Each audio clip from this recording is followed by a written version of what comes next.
친구들 반갑습니다. 흑임자 쌤이에요. 우리가 오늘날에도 일상생활 속에서 로마와 관련된 이야기들을 참 많이 사용하고 있죠. 예를 들면 야, 로마는 하루아침에 이루어지지 않았거든? 또는 로마에 가면 로마법을 따라야지 라는 이런 로마와 관련된 이야기들을 참 많이 사용하고 있죠. 이 로마라고 하는 국가가 그러면 어떻게 세워지게 되었고 어떠한 발전 과정을 거쳤으며 오늘날 서양 고대뿐만이 아니라 현재를 살아가는 우리에게도 이 로마라고 하는 국가가 어떠한 영향을 끼쳤을지 참 궁금하죠? 궁금하지 않나요? 선생님은 진짜 궁금한데 여러분, 로마에 대해서 먼저 공부를 하려면 로마가 지도상에서 어디에 위치해 있었는지를 먼저 알아야 되겠죠? 선생님이 미리 칠판에 지도를 그려놨는데요. 이 로마는 언제 세워졌느냐? 바로 BC 8세기 중력. 8세기 중력. 여기 이탈리아 반도 중부에 가보면은 테베레 강이라고 하는 게 있어요. 테베레 강 하류 지역에서 처음 이제 도시국가로 출발을 했던 나라가 로마가 되겠습니다. 여러분, 왜 로마라고 하는 나라 이름이 붙여졌는지 알고 있나요? 로마에 로물루스라고 하는 사람과 레무스라고 하는 이제 쌍둥이 형제가 있었다고 해요. 그런데 이 형제들은 일찍 이제 부모에게 버려져서 늑대 젖을 먹고 자랐다라고 해요. 그런데 형이었던 로물루스가 나중에 이제 국가를 건국하는 과정에서 동생이었던 레무스를 죽이고 이제 나라를 세운 게 바로 로마라고 하는 나라가 되었다고 해요. 그래서 이 로물루스의 이름을 따서 이제 로마라고 하는 나라 이름이 정해졌다라고 하죠. 역사에 가정은 없지만 어쩌면 여러분 레무스가 이겼다면 나라 이름이 레마가 되지 않았을까라고 혼자 선생님이 생각을 해봤습니다. 이렇게 작은 정말 쪼매나한 도시국가였던 로마가 어떻게 이 지중해라고 하는 바다를 호수로 여길 만큼의 대제국으로 성장하게 되는지 지금부터 로마의 발전 과정 시작해 보도록 하겠습니다. 여러분, 이 로마도 다른 국가들과 마찬가지로 초기에는 왕이 나라를 다스렸다라고 해요. 이 왕이 나라를 다스렸다라고 하는 걸 우리가 정치체제로 뭐라고 이야기를 하냐면 왕정이라고 이야기를 합니다. 왕정. 처음에는 로마도 왕이 나라를 통치했던 왕정의 형태였는데 나중에 이 왕을 쫓아내고 로마에서는 공화정이라고 하는 정치체제가 수립이 됩니다. 공화정. 선생님이 학교에서 이렇게 수업을 하다 보면은 굉장히 역사 용어에 대해서 많은 친구들이 어려워하는데요. 왕정, 공화정, 제정이라고 하는 이 개념에 대해서 선생님이 여기에서 한 번 더 정리를 해드리겠습니다. 일단 왕정이라고 하는 건 뭐냐? 왕정. 말 그대로 누가 나라를 통치한다? 그렇죠. 왕이 나라를 통치한다는 거예요. 왕이 존재해서 왕이 있어서 나라의 모든 권력을 왕이 독점하고 있다는 거죠. 반면 공화정이라고 하는 건 뭘까요? 공화정. 공화정은 함께 정치를 한다는 거예요. 말 그대로 누가 없다? 왕이 없습니다. 왕이 없고 나라에 여러 사람들이 함께 힘을 합쳐서 정치를 하는 걸 우리가 이제 공화정이라고 이야기를 하고요. 세 번째, 제정이라고 하는 게 나옵니다. 제정. 말 그대로 이 제자는 황제를 뜻합니다. 황제가 나라의 정치 권력을 독점하고 황제가 다스리는 정치 체제를 우리가 제정이라고 이야기를 합니다. 그러면 다시 돌아가 보도록 하겠습니다. 이 로마도 처음에는 왕정이었다가 이 왕을 쫓아내고 이제 공화정을 수립을 했지만 중요한 건 뭐냐? 이 로마 초기에도 역시 모든 정치 권력을 귀족들이 독점을 하고 있었다는 거예요. 귀족들이 정치 권력을 독점하고 있었다는 겁니다. 이거를 어디를 통해서 우리가 알 수가 있느냐? 예를 들면 로마의 의결 기구였던 원로원이라고 하는 기구가 있었습니다. 원로원. 이 원로원이라고 하는 것은 의결 기구인데요. 현재 우리나라로 이야기를 해본다면 국회가 되겠죠. 이런 원로원이라고 하는 의결 기구나 또 집정관이라고 하는 관리가 있습니다. 집정관. 현재 우리나라로 이야기해 본다면 국무총리 정도 될 것 같아요. 이 집정관이라고 하는 관리는 2명이 있었는데 이 집정관이라는 관리가 그러면 무슨 일을 하냐면 나라의 행정이나 그 다음에 군사 업무를 담당하고 있었습니다. 자, 이런 원로원과 집정관이라고 하는 이 관직을 누가 다 독점하고 있었다? 귀족들이 독점하고 있었다는 거예요. 그래서 초기의 로마의 공화정은 귀족 중심의 공화정이라고 이야기를 할 수가 있었던 겁니다. 이렇게 로마가 도시국가에서 주변으로 이렇게 영토를 점점 확대해 나가는 과정에서 이제 누구의 역할이 중요해질 수밖에 없다. 평민들의 역할이 중요해질 수밖에 없습니다. 자, 이 평민들은 이제 중장보병으로 전쟁에 참여하게 되었고 당연히 목숨 바쳐 전쟁에 참여하고 왔기 때문에 국가를 향해서 뭘 요구하겠습니까? 이야, 국가야, 나도 목숨을 바쳐서 전쟁터에 참여하고 왔잖니. 너도 나에게 뭔가 줘야 되는 거 아니야? 왜 나만 희생해야 돼? 이야, 국가야, 나에게 참정권을 다오라고 요구를 할 수밖에 없습니다. 선생님이 갑자기 이야! 라고 이야기해서 많은 친구들이 이제 수업 시간에 깜짝깜짝 놀래기도 하는데 선생님이 이렇게 하더라도 여러분 그냥 웃고 넘기시면 됩니다. 평민들이 중장보병으로 전쟁에 참여하게 되었고 당연히 국가를 향해서 무엇을 요구하더라? 참정권을 요구하더라. 그런데 우리가 그리스에서도 이제 공부를 했다시피 그동안 모든 정치 권력을 독점하고 있던 귀족들 같은 경우에는 평민들에게 어떤 자신들의 이런 정치적인 권리를 나눠주려고 하겠습니까? 당연히 나눠주려고 하지 않겠죠. 그래서 이제 급기야 로마의 평민들은 로마 시내의 작은 언덕이었던 성산이라고 하는 곳에 모여서 사업을 하기 시작합니다. 참정권을 주세요, 참정권을 주세요 하면서 이제 성산이라고 하는 곳에 모여서 사업을 하기 시작하는 거예요. 그래서 이 로마의 귀족들과 로마의 평민들 사이에서 이제 이런 신분투쟁이 벌어지게 되었는데 로마의 귀족들 같은 경우에는 로마가 이제 발전해 나가기 위해서는 반드시 이 평민들의 협조가 있어야 된다는 걸 알았기 때문에 조금씩 자신들이 독점하고 있던 정치 권력을 평민들에게 양보하기 시작합니다. 그래서 가장 중요한 첫 번째 성산 사건을 계기로 해서 평민들을 대변하는 관직이 설치가 되는데 그 관직을 우리가 뭐라고 얘기한다? 호민관이라고 이야기를 합니다. 자, 호민관이 설치가 되었다. 이 호민관이라고 하는 건 평민을 보호하는 관리라는 뜻입니다. 친구들 뭐라고 해? 첫 번째 호민관. 다 같이 everybody 무슨 관?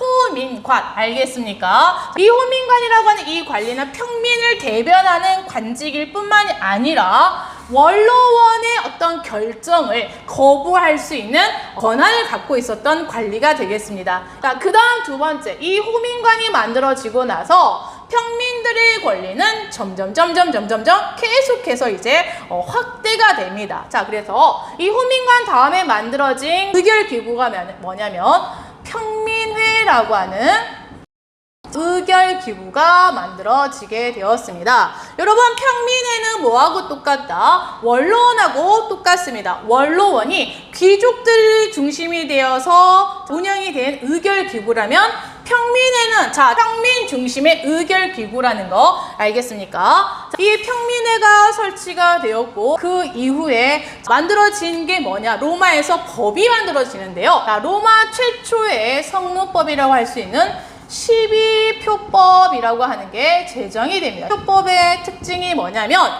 로마 최초의 성문법이라는 거예요. 다 같이 뭐라고요? 로마 최초의 성문법. 친구들, 성문법이 뭔지 아십니까? 문서로 법이 기록이 되어 있다라는 거예요. 선생님! 그러면 그 전에 로마는 이렇게 문서화 되어 있지 않았나요? 맞습니다. 그 전에는 보통 우리가 이제 관습법이라고 이야기를 하죠. 그냥 통상 그냥 관습적으로 이런 거야 라고 해서 이제 관습법이라는 게 존재를 했는데 그러다 보니까 이 관습법을 해석을 할 때 귀족들이 자기들한테 상당히 유리하게 마음대로 해석을 해버리는 거예요. 쉽게 말하면 코에 걸면 코걸이, 귀에 걸면 귀걸이라고 하는 이런 식으로 해석하지 못하도록 이렇게 글로써 남겨놨다라는 거예요. 그동안 로마에서는 이렇게 이제 관습법이 있었기 때문에 평민들의 입장에서 상당히 이제 억울한 일을 많이 겪었던 거예요. 그래서 이렇게 귀족이 자기들 마음대로 법이라는 것을 해석하지 못하도록 이렇게 동판에다가 제1조, 제2조 이렇게 총 12가지의 법을 이렇게 새겨 넣었다라고 합니다. 이게 로마 최초의 성문법, 12표법이라고 합니다. 이후에 로마의 법은 계속해서 이제 발전하게 되었고 그 다음에 이제 만들어지게 되는 법이 리키니우스법입니다. 자, 이 리키니우스법의 내용은 뭐냐면 여러분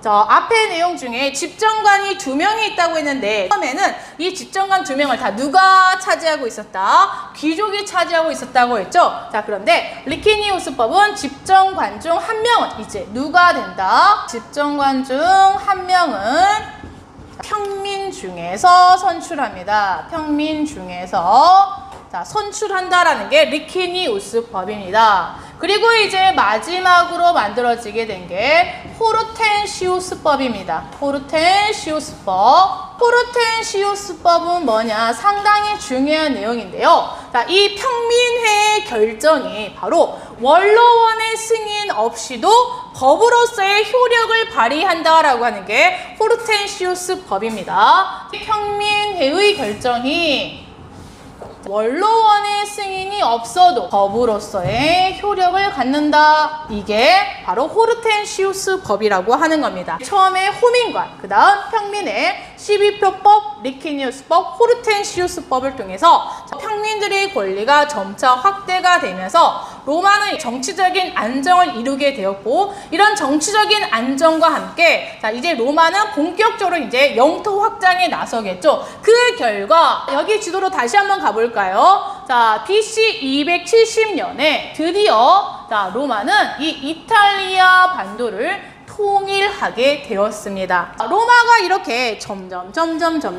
영토를 확대해 나가는 과정에서 로마는 이 지중해 해상권을 장악하고 싶었을 거예요. 그러면 이 지중해의 해상권 또는 지중해의 패권을 장악하기 위해서 당시에 이 로마는 반드시 누구와의 어떤 전쟁이 불가피할 수밖에 없었냐면 이 당시 로마가 지중해 패권을 장악하기 전에 이미 이 지중해의 패권을 장악하고 있던 나라가 있었습니다. 그 나라가 바로 북아프리카 북쪽에 있었던 카르타고라고 하는 나라였습니다. 카르타고. 이 카르타고라고 하는 나라와의 전쟁이 불가피할 수밖에 없었던 거예요. 그 결과 이제 로마와 카르타고 사이에 3차에 걸친 전쟁이 벌어지게 되니 우리는 이 전쟁을 가리켜 로마 카르타고 전쟁, 포에니 전쟁이라고도 하고 있습니다. 포에니 전쟁. 자, 왜 포엔이냐? 이 카르타고를 로마 사람들이 포엔이라고 불렀습니다. 왜냐하면 이 카르타고가 옛날 페니키아라고 들어봤나요? 이 페니키아의 식민 도시였는데 이 페니키아를 로마 사람들이 이제 포엔이라고 불렀기 때문에 다른 말로 포에니 전쟁이라고도 했었던 겁니다. 이 3차에 걸친 전쟁에서 정말 유명한 정말 명장수가 나오죠. 로마에 스키피오 장군이 있었다면 이 카르타고에는 누가 있었다? 한니발 하는 장군이 있었습니다. 바로 누구? 한니발 장군입니다. 죄송합니다. 로마의 스키피오, 그 다음에 카르타고의 한니발 장군이 있었는데요. 여러분, 이 카르타고가 이제 이 로마를 이제 쳐들어가고 싶은데 항상 이 지중해를 통해서 이렇게 들어갈 거 아니에요. 근데 그러기가 이제 되게 쉽지가 않았었던 거예요. 그래서 이 한니발 장군은 이 로마를 어떻게 쳐들어갔었다? 여러분 잘 알고 있죠. 자, 바로 코끼리 부대를 앞세워가지고 자, 로마 뒤에 있는 바로 어디를 넘어서 알프스 산맥을 넘어서 로마로 들어가 버렸던 거예요. 자, 그럼 여기서 쉬어가는 타임으로 여러분 넌센스 퀴즈인데요. 한니발 장군이 알프스를 넘는 방법은 이 넌센스 퀴즈를 맞춘 친구들 자 댓글에 자 답을 달아주면 선생님이 그 정답을 맞춘 친구에게 소소한 선물을 보내드리도록 하겠습니다. 어쨌든 이제 다시 돌아가겠습니다. 자, 이 로마 카르타고와의 전쟁에서 결국 누가 승리하게 되느냐? 로마가 승리를 하게 되었습니다. 로마 승리. 와우! 그럼 친구들, 로마가 승리를 했기 때문에 이제 로마는 이 지중해의 주인이 되는 거예요. 그동안 지중해의 패권, 지중해의 주인은 누구였다? 카르타고였는데 로마가 이 전쟁에서 승리하게 되면서 이제 로마가 지중해의 패권을 장악하게 된 겁니다. 로마가 승리를 했다라는 건, 자, 다 같이 지중해의 패권을 누가 장악하게 되었다? 로마가 장악하게 되었다. 지중해의 패권을 장악하게 되었다. 자, 그러나 결과 여러분, 이 로마 카르타고 포에니 전쟁의 결과가 너무너무 중요하니까 여러분 반드시 기억해 둬야 됩니다. 이 로마 카르타고 전쟁의 결과가 뭘까요? 물론 좋은 결과도 있고 나쁜 결과도 있는데 로마가 이 지중해의 패권을 장악한 건 맞지만 그 이후에 로마는 엄청난 발전을 했을까요? 오히려 이 포에니 전쟁 이후에 로마는 공화정의 위기가 찾아오게 됩니다. 쌤! 공화정의 위기라뇨? 그게 뭐냐? 그동안 이 카르타고가 차지하고 있었던 많은 식민지들이라든지 자 이런 것들을 로마가 차지하게 되면서 자 결과 첫 번째 로마의 속주로부터 자 여러분 속주라고 하는 거 쉽게 말하면 로마의 식민지라고 생각을 하면 쉬울 것 같아요. 포에니 전쟁 이후에 속주로부터 로마에 엄청나게 뭐가 많이 들어오게 되냐면 값싼 농산물이라든지 그동안 이 카르타고가 차지하고 있었던 이런 지역에서 굉장히 많은 노예들도 로마에 유입이 됩니다. 그 결과 이제 무슨 일이 벌어지게 되냐면 로마 카르타고의 전쟁이 오랜 기간 동안 전쟁을 하다 보니 이제 평민들은 멀리까지 전쟁을 나가게 되었고 또 오랜 기간 전쟁터에 나가 있었을 거 아니에요. 그러다 보니까 이제 전쟁이 끝나고 막상 딱 집에 돌아오게 되니 어떤 일이 벌어졌을까요? 자기 가족들이 다 뿔뿔이 흩어져 있고 또 죽거나 자 이런 상황이 벌어지게 되었고 그동안 자기가 갖고 있던 땅을 힘이 있는 귀족이 빼앗아 가버렸다라든지 또 땅이 있었다 할지라도 이제 농민들이 열심히 돌아와서 다시 한번 이제 농사를 지으려고 하는데 어떻게 된다? 자기가 이제 열심히 농사를 지었지만 그 농산물의 가격이 어떻게 될까요? 수에서 들어온 농산물의 가격과 비교해 봤을 때 너무 비싼 거죠. 그러니 가격 경쟁력이 된다 안 된다? 되지 않는 거예요. 그러다 보니까 가장 중요한 결과가 뭐냐면 포에니 전쟁 이후에 로마의 근간이 되었었던 자영 농민들이 몰락하게 되는 결과를 가져오게 되었던 거예요. 자영 농민들이 몰락하게 되었다. 자영농의 몰락. 자영 농민들이라는 건 말 그대로 자기 땅을 가지고 농사를 짓는 농민을 자영 농민이라고 이야기를 합니다. 포에니 전쟁 전까지만 하더라도 이 자영 농민들이 열심히 농사를 지어서 이제 돈도 벌고 그 돈을 벌어서 이제 중장 보병으로 전쟁에도 참여를 했는데 이 포에니 전쟁 이후에 자영 농민들이 이제 몰락해 버리게 되면서 이제 나라의 근간이 완전히 흔들리게 된다라는 거죠. 또 하나 뭐냐? 여러분 자영 농민들이 몰락을 했다라고 하는 건 반대로 생각을 해보면 자영 농민들이 그동안 갖고 있던 토지를 자 누가 이제 다 차지하게 된다? 일부 힘 있는 사람들이 차지하게 되겠죠. 힘 있는 사람들은 그 대토지를 어떻게 운영을 하게 된다? 그렇죠. 바로 속주에서 들어온 이 노예 노동을 이용해서 대토지를 운영하고 경작하게 되었던 겁니다. 그래서 이 말을 우리가 뭐라고 하느냐? 라티푼디움이라고 이야기를 합니다. 세 번째 결과 뭐가 유행하게 되었다? 라티푼디움이 유행하게 되었다. 라티푼디움이 유행하게 되었고 자영 농민들이 몰락하게 되었다. 이게 포에니 전쟁의 너무너무 중요한 결과이니까 여러분 별이 몇 개? 별이 5개 중요하니까 꼭 기억해 두기 바랍니다.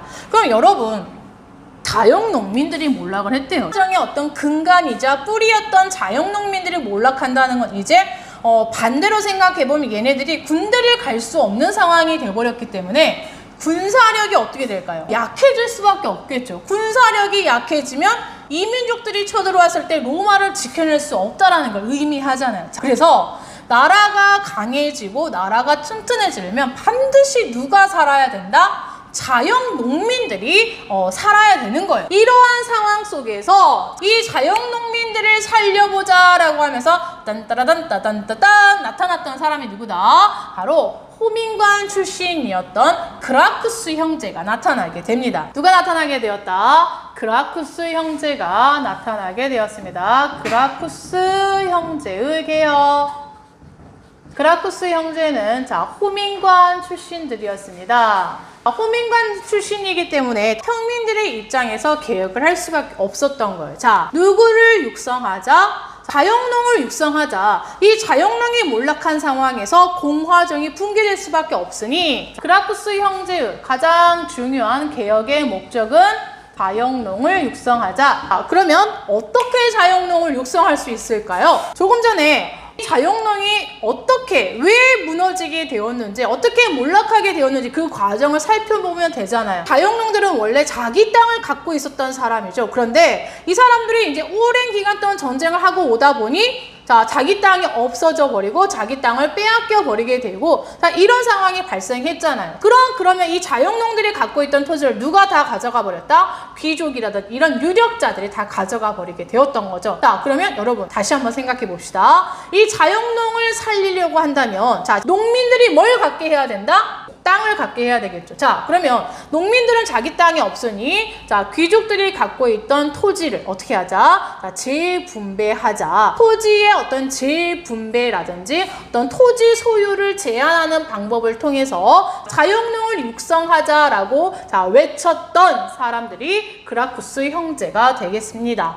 그럼 여러분, 이 그라쿠스 형제 개혁의 어떤 취지라든지 이런 거 참 좋죠. 자영농을 육성해서 공화정을 튼튼하게 만들자. 하지만 여러분이 귀족이라고 한번 생각해 보세요. 친구가 갖고 있던 땅을 국가가 뺏어서 다른 친구한테 준대요. 친구가 지금 100만 원이 있는데 옆에 있는 친구가 돈이 하나도 없어서 엄마가 이야기하는 거예요. 야, 있잖아, 너 100만 원 갖고 있으니 너 50만 원 갖고 동생 50만 원 주자. 어때? 절대 아니라고 하죠. 자, 당연히 내가 가지고 있는 거를 주지 않으려고 하겠죠. 그러다 보니까 이 그라쿠스 형제 개혁은 성공했다, 실패했다? 실패할 수밖에 없었던 거예요. 자영농의 육성, 어떤 방법을 아까 하자고 했었죠? 토지의 재분배.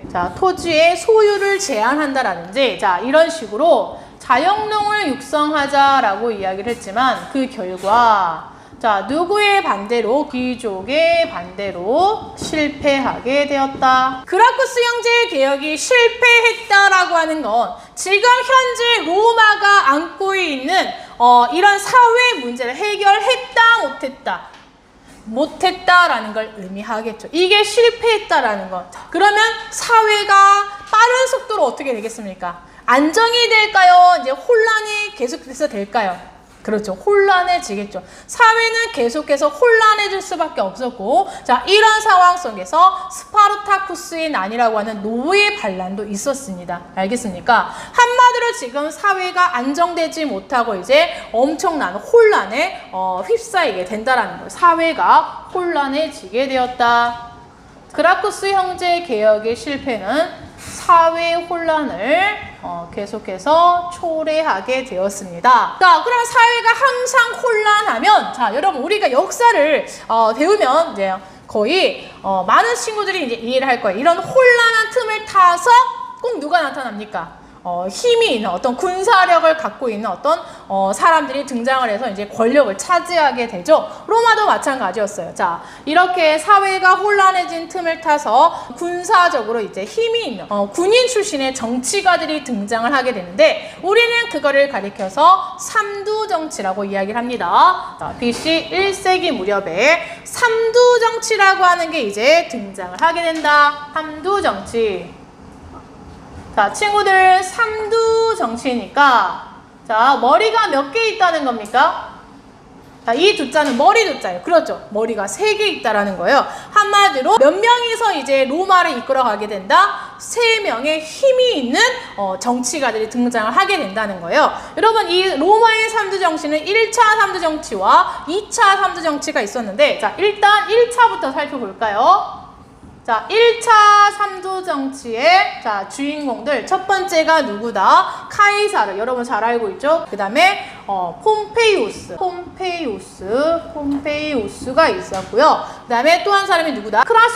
크라수스라고 하는, 자, 이 세 명에서 이제 1차 삼두 정치를 이끌어 갔는데, 결국에 이제 나중에 이 크라수스는 전쟁터에 나가서 이제 죽게 되고, 카이사르는 당시에 이제 갈리아 지방에 이제 전쟁을 하러 나가 있는 상태였었죠. 자, 이때 이제 이 카이사르의 이제 인기가 굉장히 높아지고, 자, 이러다 보니까 이 폼페이우스는 카이사르가 독재를 할 것을 염려해서 이제 모든 칼을 버리고 돌아오라고 하죠. 자, 로마로 돌아와라. 그랬더니 카이사르가 뭐라고 이야기를 합니까? 주사위는 던져졌다라고 하면서 루비콘강을 건너 로마로 진격해 들어오게 되죠. 결국에 자, 폼페이우스마저 제거하고 누가 권력을 독점하게 되었다? 카이사르가 권력을 잡고 이제 사실상 독재를 하게 되었던 거예요. 그러면 여러분, 독재를 하는 거에 대해서 로마의 귀족이라든지 로마 시민들을 좋아했을까요? 당연히 두려웠겠죠. 그래서 어떻게 하게 됩니까? 여러분, 이제 유명한 이야기잖아요. 바로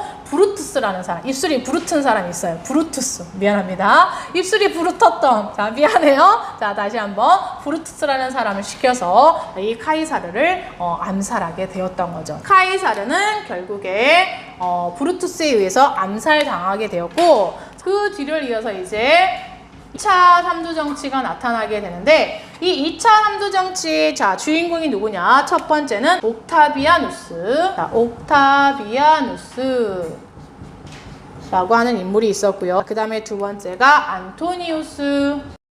자, 안토니우스. 세 번째가 레피두스. 라고 하는 사람이 있었습니다. 이 세 사람이 이제 제 2차 삼두 정치를 이끌어 가게 되죠. 자, 결국 여기는 레피두스도 이제 일찍 제거가 되었고요. 나중에 이 옥타비아누스와 안토니우스가, 자, 여러분, 무슨 해전에서? 악티움 해전에서, 이 안토니우스는 당시에 이제 이집트의 클레오파트라, 이집트의 여왕과 fall in love, 사랑에 빠져 있었죠. 유명한 이야기인데, 그 뒷이야기는 여러분이 이제 좀 더 궁금한 친구들은 찾아보길 바라고요. 자, 옥타비아누스와 안토니우스가 이 악티움 해전에서 자, 결전을 치르게 되었고, 자, 여기에서 안토니우스를 이제 제거하게 되면서, 자, 로마의 정치 권력을 누가 독점하게 되었다? 옥타비아누스가 독점하게 됩니다. 그런데 친구들, 자, 잘 알고 있죠? 자, 옥타비아누스는 누구를 봤습니까? 자신이 모든 정치 권력을 독점하게 될 경우에 역시 누구처럼 될 수 있다? 그렇죠. 카이사르처럼 될 수 있다라는 거예요. 카이사르가 어떻게 됐나요? 독재하다 결국에 암살당했잖아요. 그러면 옥타비아누스, 카이사르처럼 되지 않으려면 어떻게 해야 됩니까? 귀족들의 눈치를 봐야 되겠죠. 그래서 귀족들한테 뭐라고 해야 합니까? 이야, 귀족아, 나는 독재하지 않을 거야. 나는 카이사르처럼 독재하지 않아. 나는 시민 중에 그저 첫 번째 시민일 뿐이야 라고 이야기를 하게 됩니다. 그러니까 이제 이 원로원의 귀족들이 어떻습니까? 옥타비아누스를 보고 이제 반하는 거죠. 이야, 옥타비아누스, 너는 시민 중에 첫 번째 시민이라고? 너는 진짜 존경할 만하구나 라고 하면서 여기는 옥타비아누스에게 칭을 하나 붙여주게 됩니다. 그게 뭐라고요? 아우구스투스. 뭐라고요? 아우구스투스. 자, 뭐라고요? 아우구스투스라고 하는 호칭을 붙여주게 되는데, 그 뜻은 당신은 존엄한 사람입니다 라고 하는 뜻이 되겠습니다. 그런데 여러분, 재미난 게 뭔지 아십니까? 옥타비아누스는 자기 스스로는 제1시민이라고 했지만, 사실상 이때부터 로마는 정치체제가 뭐로 바뀌게 될까요? 바로 황제가 다스리는 재정의 형태로 바뀌게 되는 겁니다. 나는 황제가 아니야, 나는 독재하지 않아 라고 말을 했지만, 이때부터 옥타비아누스가 모든 나라의 권력을 독점했기 때문에 사실상 우리는 이때부터 로마가 재정이 시작이 되었다라고 이야기를 하고 있습니다. 이때부터 로마의 정치체제는 사실상 뭐가 시작이 되었다? 자, 재정이 시작이 되었다라고 이야기를 하고 있는 겁니다. 자, 이 옥타비아누스 이후에 로마에서는 5명의 똑똑하고 현명한 황제들이 등장하게 되니, 우리는 그 시기를 가리켜 오현제 시대라고 이야기를 합니다. 거의 200여 년에 이르는 이 기간 동안 로마는 그야말로 최고의 전성기를 누리게 됩니다. 그래서 우리는 이때를 다른 말로 뭐라고도 이야기한다? 로마의 평화시대, 또 다른 말로 팍스 로마나라고도 합니다. 자, 그래서 이때 로마는 정말 지도를 보면 알 수 있듯이 이 지중해가 로마의 호수로 보일 정도로 최대의 영토를 확보하게 되었었던 거죠.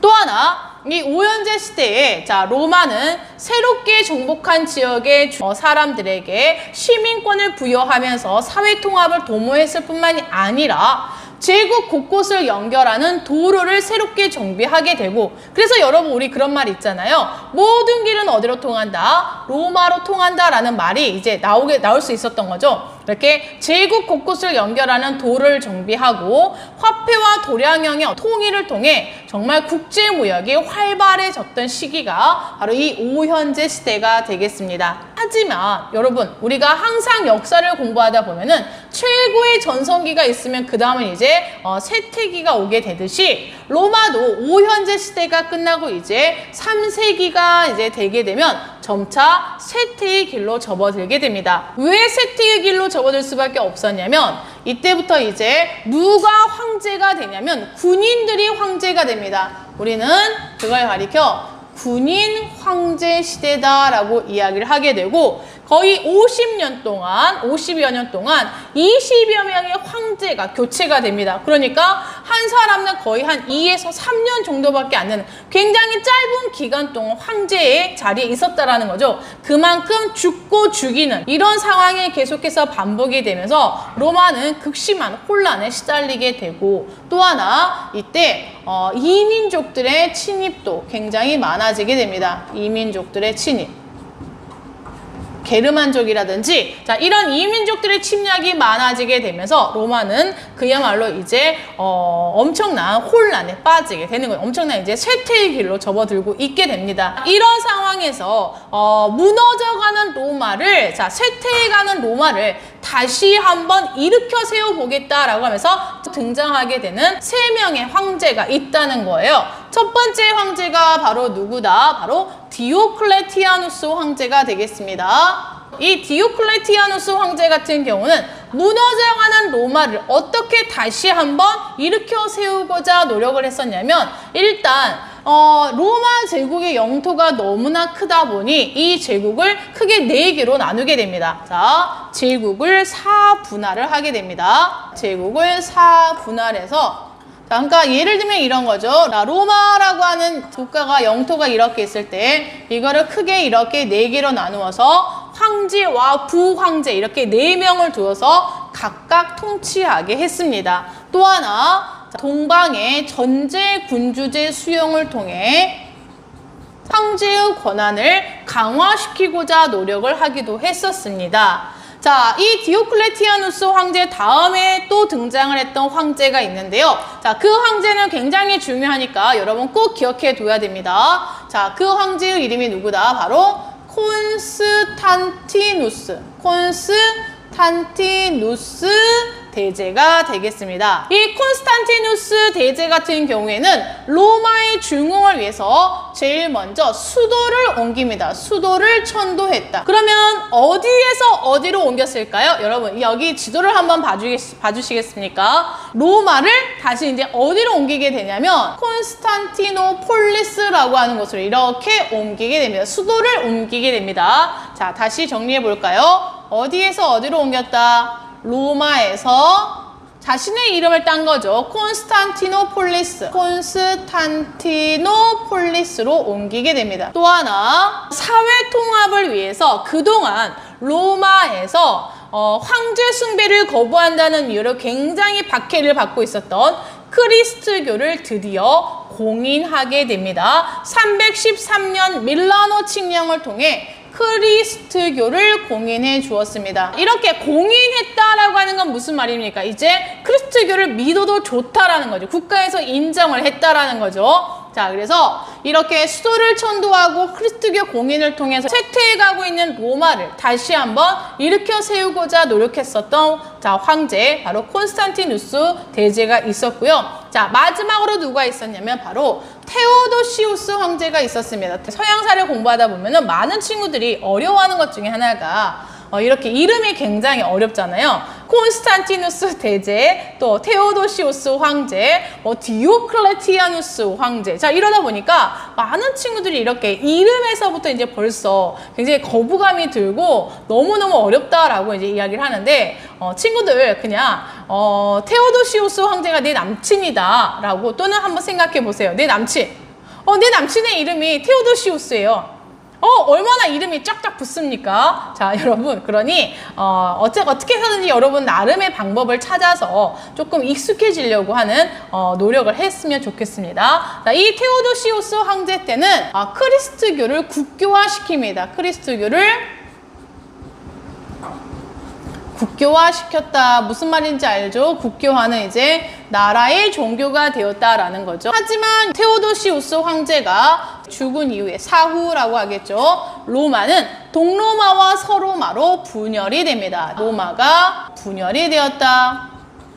동로마와 서로마로 쪼개지게 되었다. 하지만 여러분 이제 여기 있는 서로마 제국 같은 경우에는 476년 게르만족의 침략으로 멸망하게 됩니다. 이 동로마 같은 경우에는 서로마가 476년 멸망한 이후에도 거의 1000년 정도 더 지속이 되다가 나중에 1453년 오스만 제국에 의해서 오스만 제국의 침략으로 멸망하게 되었습니다. 다음 시간은 이 게르만족의 침략에 대해서 이제 우리가 공부를 할 텐데요. 다음 시간도 여러분 기대해 주세요.